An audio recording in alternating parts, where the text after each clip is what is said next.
Why do we expect people to change if we never show them how to change? It's podcast time. This is Changeability. It's real change for real people made real simple. Today's guest is Tom Ware, master storyteller, public speaker, and creative writer. He's retired, but as you're going to find out, he is not retired from life. Welcome, Tom. Where does this podcast find you? Thank you, Julian. It finds me actually sitting in my study, a top room in a house in North Parramatta. Actually, that's where it finds me. Oh, that's a nice place. So, Tom, let's jump straight in. Have you done something you never thought you could do? Tell us about it. Yes, I did actually.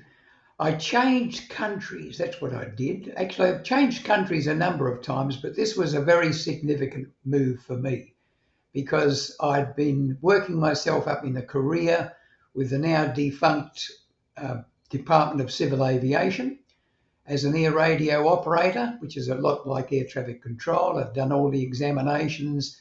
I was being groomed for stardom, supervisory positions and all that. And I felt uneasy. I felt this is no longer for me. It was an inner prompting. And I rationalised, as we all do, what am I upset about? Why am I wanting something more?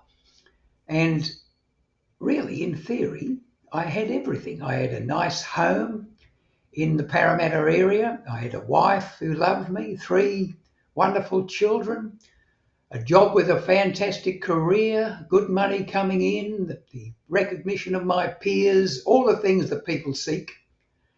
And yet I was pushed from inside. And one day I'm standing in front of the mirror, having a shave, waiting to go on watch for the evening shift. And I'm thinking, goodness gracious, I'm almost suicidal here. I've got to do something. I've got to do something. And it suddenly clicked. I'd been procrastinating and vacillating for about 4 or 5 years now. And I'm thinking, I've got to do something. The only way I can get out of this is to make a move where I cannot be reinstated. Now, I'd made a few enemies in any job anyone does when they're working their way up. So I wrote out a letter of resignation. And on the way to work, I stopped at the post box. I was coming along Concord Road. The post office was on the left. The post box, I got out and I had this resignation letter in my hand, and my hand trembled a little bit as I dropped it in the mailbox. And as I turned away from that mailbox, it felt as though 200-pound weight had been lifted off my back. I'd made the decision. It was irrevocable. I knew they would not have me back again because I'd already gone back to work there once before. So I was out of work. So what could I do? What change could I make in my life? Well, I had really no idea because I'd been in telecommunications for years. I've done 6 years in the Navy before my 11 years in DCA, all in telecommunications as a radio operator, that type of work. So I tried many things, searching, getting interviews. I thought I'd be employable, the right age. Nobody wanted me. So one day I'm sitting there. I'd already got my unemployment money coming in. And my wife approached me. I'm sitting in the back room, disconsolate, worrying about, paying the mortgage and looking after the kids. And my wife said something which changed me completely. She said, Tom, you've always said that you wanted to go and live in New Zealand. And I said, yes. She said, why don't you go over there, get a job, find a house, and then send for us? Well, I couldn't believe it. But you know what? It seems as though once you've made a decision, the universe comes to help you. Because what happened is I did book to go to Auckland, New Zealand. And just so happened, I had all my bags packed. I'm in the car. driving with a taxi driver, and we ran into the biggest traffic jam you can ever imagine. Some big bridge was out and there was traffic. So what happened? I got to the airport, and in those days you didn't have to do all the customs checks and things. So I just arrived just in time to see the tail of a big DC-8 airliner turning and drifting away, the plane I was supposed to catch. Now, that's part of it. I said, well, when's the next plane? Can I get on that? Oh, yes, certainly you can. It's in 3 hours' time. So I got on the next plane, and would you believe it, I sat next to a young lady and we started chatting. And I said, oh, I'm leaving the country. I'm migrating to your country from Australia. She said, oh, that's good. And then she said, I have a few friends in the Airlines of New South Wales. She said, when we get to Auckland, don't get off the bus at the terminal. Stay right to the very end and get off at the very last stop. And then you can meet a fellow called, we'll say his name's Harry. You talk to Harry and mention my name, and Harry will look after you. I couldn't believe it. I gets there, and Harry's not there, but somebody else knows this lady. A big burly Maori comes around and sees me, and he says, oh, well, I'll take you to accommodation. So he took me to a place where it was a sort of a halfway house for people like me who dropped into the country. And I thought, well, now I'm in a new country. How can I find out about it? Now, Julian, you'll remember in the old days, the public telephone book was a wealth of information. You could find out enormous amounts of stuff from that. So I picked it up and I started looking at various things, job opportunities, with that sort of thing. And then I thought, I know a person in New Zealand, a fellow called Ron Padruco. That was an unusual name. I'll look him up in the book, see if he's there. And would you believe it? One Padruco in Auckland with a phone number. So I phones him up because we'd worked together in Papua New Guinea as radio operators. He said, Tom, don't stay there. I'm going to come around to pick you up. Well, would you believe it? As I said, everything fell into place. Within a few days, I had a house rented. I'd landed a job.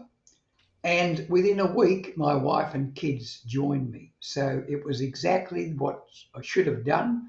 And as I said, it was a change I never expected to make, but it made a big difference in my life from there on. Look, there's so much to unpack there, Tom. I want to go back to that thing about you were looking in the mirror and something clicked. Those moments, it's so important for people to understand this, because that change is not a process, change is a decision. And once that decision is made, and they happen in these random moments, just like you were explaining, in front of a mirror, sitting on the bus coming home, from work one day, stuck in the traffic, and you just go, you know what, enough is enough. And once the decision has been made, then it's only a matter of then executing that process. And that process, as you've explained, can take many, many twists and turns. So do you find that in other things that you've done, that it really, that decision is critical for change? Oh, absolutely. A decision is critical for change. And the problem is, when it's a difficult decision to make, that's when the vacillation takes place. Not so much procrastination, because you've got to make it at one time. So you're rationalizing why I should do this, why I should do that. And as I said, once you've made the decision, it's like a weight lifted off you, particularly if it's a really profound decision. Yeah. Yeah. And then you'd made this decision, and your wife had, I tell you what, I reckon there's plenty of wives out there who who would love to hear your story of suggesting their husband hops on a plane and flies to a different country for a while. I think it would be a welcome holiday for them at home. But you jumped on the plane, and then you missed the original plane. You ended up on another plane. So things started to take twists and turns. What did you learn from that about flexibility? I learned, first of all, that we are not as flexible as we think we are, because when I got to New Zealand, I applied for a job in Air New Zealand, thinking I'll be a shoo-in here, no vacancies. So then I tried the national airline, I forget what it's called, National Airline of New Zealand, and I was getting on pretty well until I mentioned this fellow's name, this Ron Padruco, and I didn't realise he was an arch enemy to the bloke who was interviewing me. I could see his face drop. So there, that job went out the window. Now, in New Zealand, there's very few opportunities in, like, for example, in Australia, there would have been eight different possible employers, and in England, probably 15, and in America, 50. But in New Zealand, it was about 3, and I'd expended all those. So I went and saw my friend Ron, and he said, well, why don't you go and see this fellow in the Overseas Telegraph Office, which is the GPO in Auckland. And I went along, and he said, I'll give you the job, Tom, providing that you give me your word that you will not leave for 12 months. Now, that was one of the worst promises I'd ever made, and I kept it, because the job was awful. It was long hours. You'd start maybe 6 o'clock in the morning. Quite often you'd work till midnight. You'd have two 20-minute breaks, and it was slave labour. And every day I said, I'll stay the week, and then I'll stay the week again, and that became 3 months, and I'll stay 6 months. And eventually I got used to the work, and they promoted me to better and easier types of work, more interesting as time went on. And eventually I found 15 months had gone. And then a job came up. Once again, these opportunities occur. A fellow I knew in Sydney, who worked for the Department of Civil Aviation, ex-Navy like myself, gave me a phone call. He'd come out and he was working for the Auckland Electric Power Board. And he said, they need a person over here, Tom. How would you like to come over? I'll put you on to the personnel officer. Now they call it HR.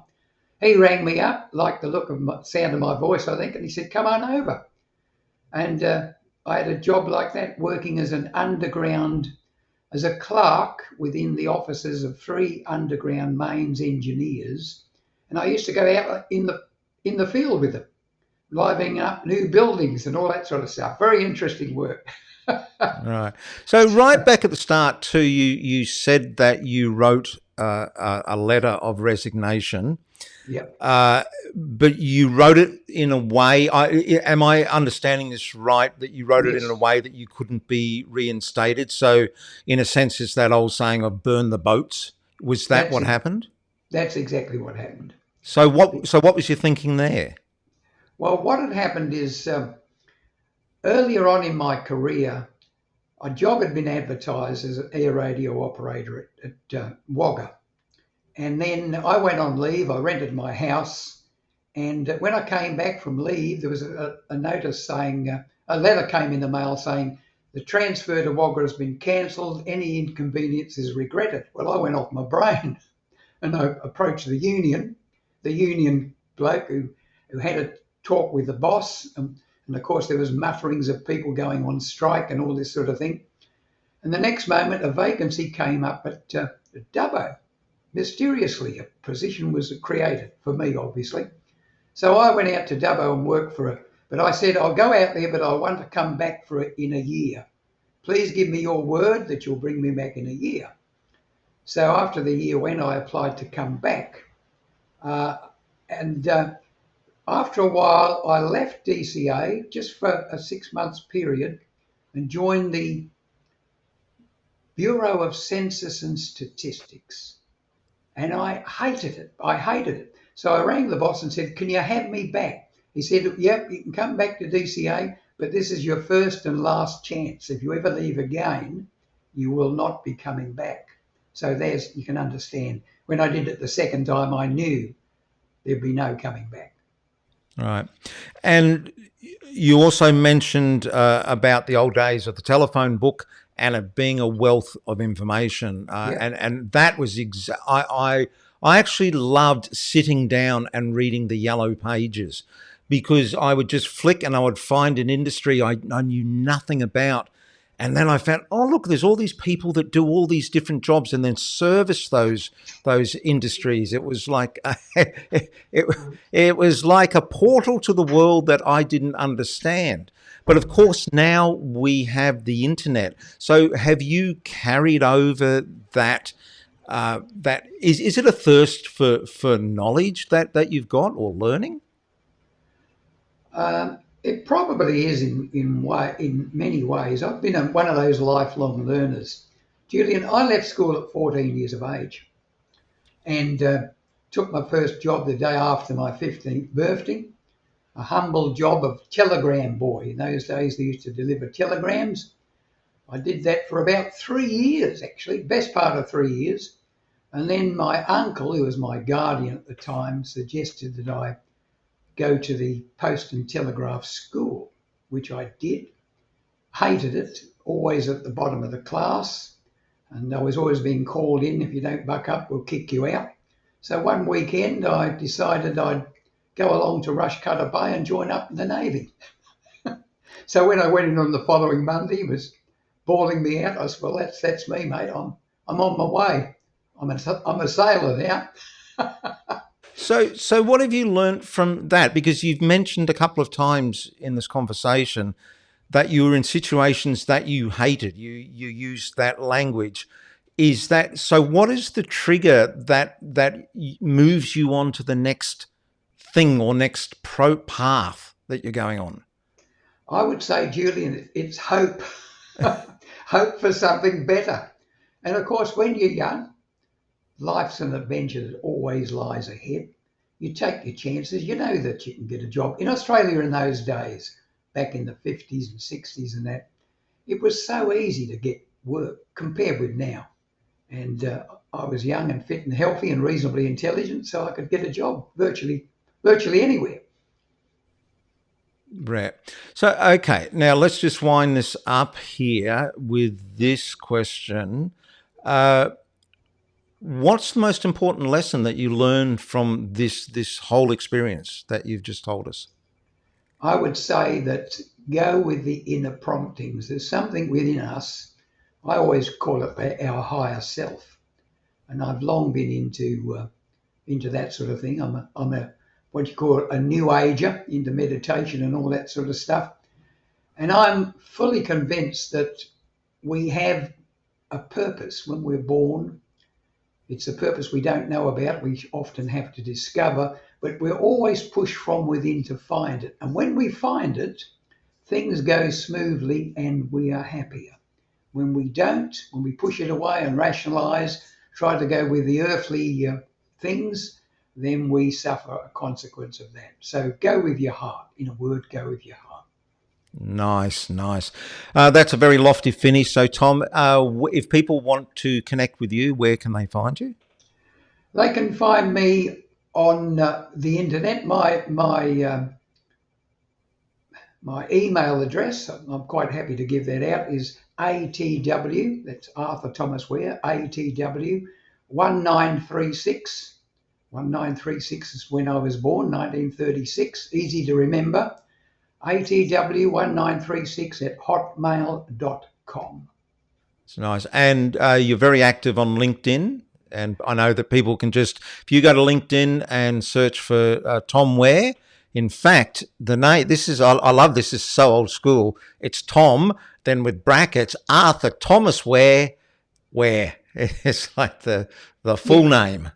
Yeah, that's correct. And only this morning, actually, I put a video on YouTube, and that video, if you look up my full name on YouTube, Arthur Thomas Ware, I've been placing videos on retirement because I've been retired now for 29 years, and they are very popular. I've had over 420,000 hits so far in 12 months. So that'll give you an idea. People who are in retirement or coming up for retirement will find those videos very interesting and very useful.